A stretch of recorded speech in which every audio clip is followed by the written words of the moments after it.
Hello friends, आप सभी का फिर से बहुत बहुत स्वागत है हमारे यूट्यूब चैनल एविएशन जगत में।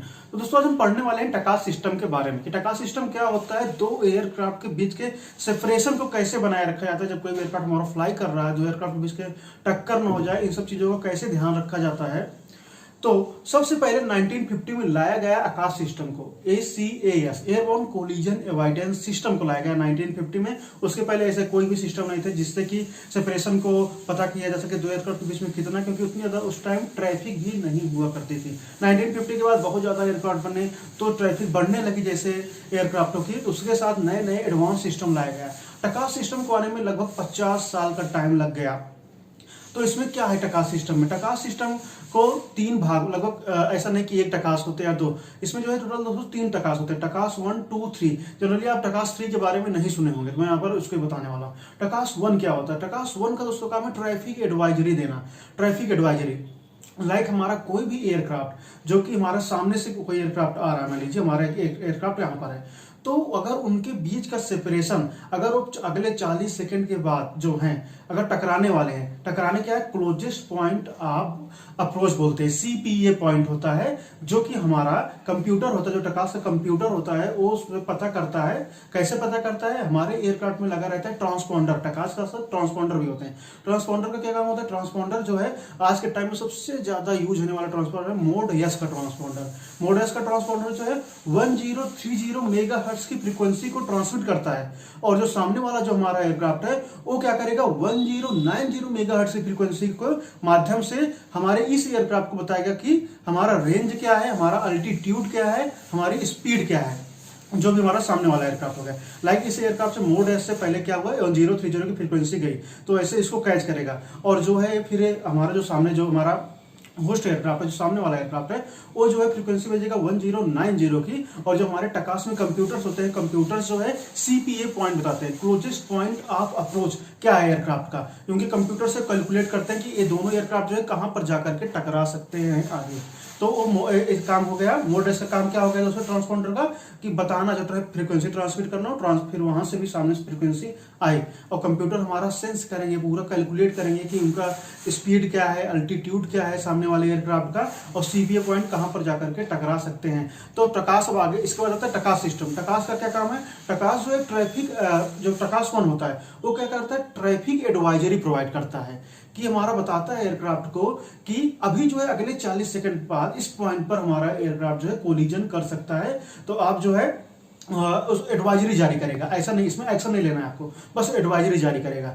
अगर आप सामने की रेंज जान गए कि 40 सेकंड में, लेकिन अगर वहीं पर हाइट की बात किया जाए तो दो एयरक्राफ्ट के बीच में जब 850 फीट का गैप हो जाता है, उससे कम हो जाता है, तब भी ट्रैफिक एडवाइजरी वार्निंग आ जाती है टकास 1 की। चलिए बात है टकास 2 पे। टकास 2 क्या होता है, तो यहां पर भी टकास 2 क्या करता है, ये और ज्यादा मतलब डेंजरस सिचुएशन बताता है, जिसको कहते हैं रिजोल्यूशन एडवाइजरी। जब हमारा दो एयरक्राफ्ट के बीच का गैप 25 सेकंड हो जाता है, मतलब जो CPA पॉइंट होता है, क्लोजेस्ट पॉइंट ऑफ अप्रोच, अगले 25 सेकंड में होता है। जब दो एयरक्राफ्ट अगले 25 सेकंड में टकराने वाले रहते हैं, तब आता है हमारा टकास 2 सिस्टम का काम करना शुरू करता है। वहां पर टकास 2 सिस्टम क्या बताएगा, ये हमें रिजोल्यूशन एडवाइजरी देगा, और मतलब कि आपको डिस्प्ले में तो शो ही होगा, उसके साथ साथ जो है ऑरल वार्निंग भी आने लगती है इसमें RA में। इसके साथ साथ इसके बाद अब कौन सा होता है, और हाँ, रिजोल्यूशन एडवाइजरी में दोस्तों ऐसा नहीं कि हमें बस उसको सुन करके अवॉइड कर देना, उसमें हमें एक्शन लेना है। एक्शन क्या लेना है, अकॉर्डिंग टू सिस्टम, जो कंप्यूटर सिस्टम होता है वो रिजोल्यूशन टकास 2 सिस्टम में बता देगा कि लाइक हमारा मान लीजिए सामने वाला एयरक्राफ्ट है जो कि है अगले 20 सेकंड पर कोलिजन होने वाला है, हमारा एयरक्राफ्ट यहाँ पर है, तो एक ही एयरक्राफ्ट को बोलेगा कि आप जो है आप पुल अप करिए, और दूसरे एयरक्राफ्ट को बोलेगा कि पुल अप डाउन करिए। ऐसा नहीं कि ATC नीचे से बताएगा कि किसको पुल अप करना है, पुल डाउन करना है। इसीलिए रिजोल्यूशन एडवाइजरी सिस्टम जो है टकास 2 सिस्टम भी बोलते हैं, जो कि वर्टिकल गाइडेंस के लिए होता है, बहुत ज्यादा यूजफुल है, जो कि बहुत ज्यादा क्लोजेस्ट पॉइंट के लिए यूज किया जाता है। अगर यहाँ पर इनकी हम वर्टिकल सेपरेशन का बात करें तो 350 फीट होती है, सामने से 20 सेकंड में जब टकराने वाला होता है तो 20 से 25 सेकंड में, और जो इनकी वर्टिकल हाइट होती है वो जो है 350 फीट होती है। तो समझ गए टकास 1, 2। अब मैं बताने वाला आपको टकास 3 सिस्टम क्या है। टकास थ्री सिस्टम जो एयरक्राफ्ट में लगा रहता है उसको हम यूज करते हैं लैटरल गाइडेंस। लैटरल मतलब क्या हो गया, कुछ इस प्रकार का जो हमारा विंग का पूरा एरिया होता है, लाइक कुछ इस प्रकार से जो पूरा होता है राइट लेफ्ट में, उसको कहते हैं लैटरल गाइडेंस कहते हैं। एक विंग के टिप से लेकर दूसरे विंग के टिप तक जितना भी इस तरह आप बोल सकते हैं, एक हॉरिजेंटल सा भी बोल सकते हैं, जो कि लैटरल गाइडेंस में आता है टकास 3 सिस्टम में। इसको हम बोलते हैं एडीएस-बी के भी नाम से, ऑटोमेटिक डिपेंडेंस सर्विस ब्रॉडकास्ट। इसमें क्या होता है, एडीएस-बी बहुत ज्यादा एडवांस सिस्टम है दोस्तों। इसमें जो है लाइक अभी जो ट्रांसपॉन्डर होता है, तो ट्रांसपॉन्डर का क्या है सिद्धांत कि वो फ्रीक्वेंसी को जनरेट किया, तो फ्रीक्वेंसी वहां से गई टकराई और फिर वापस 1090 की हमें आ रही है, फिर हम समझ पा रहे हैं। लेकिन उसके साथ साथ जो है ट्रांसपॉन्डर हमारा क्या करता है कि ग्राउंड में भी जो हमारे एटीसी होते हैं उनको भी एयरक्राफ्ट के पोजीशन को बताता है। लेकिन जो एडीएस-बी लगे रहते हैं इनको ग्राउंड नेटवर्क की कोई जरूरत नहीं होता है, सीधा सैटेलाइट से ही काम करते हैं। जब हमारा लॉन्ग रूट पे एयरक्राफ्ट जाता है तो ऐसे टाइम में हमारा एडीएस-बी बहुत ज्यादा यूजफुल साबित होता है। इसको ग्राउंड से एटीसी का कोई भी हेल्प नहीं चाहिए होता है। एटीसी के पास क्या होता है, एयरक्राफ्ट को आइडेंटिफाई करने के लिए प्राइमरी रडार होते हैं, सेकेंडरी रडार होते हैं। पुराने टाइम में क्या यूज किया जाता है, प्राइमरी रडार। इसके कारण बहुत ज्यादा मतलब कि कोलिजन भी हो चुका है एक दो बार।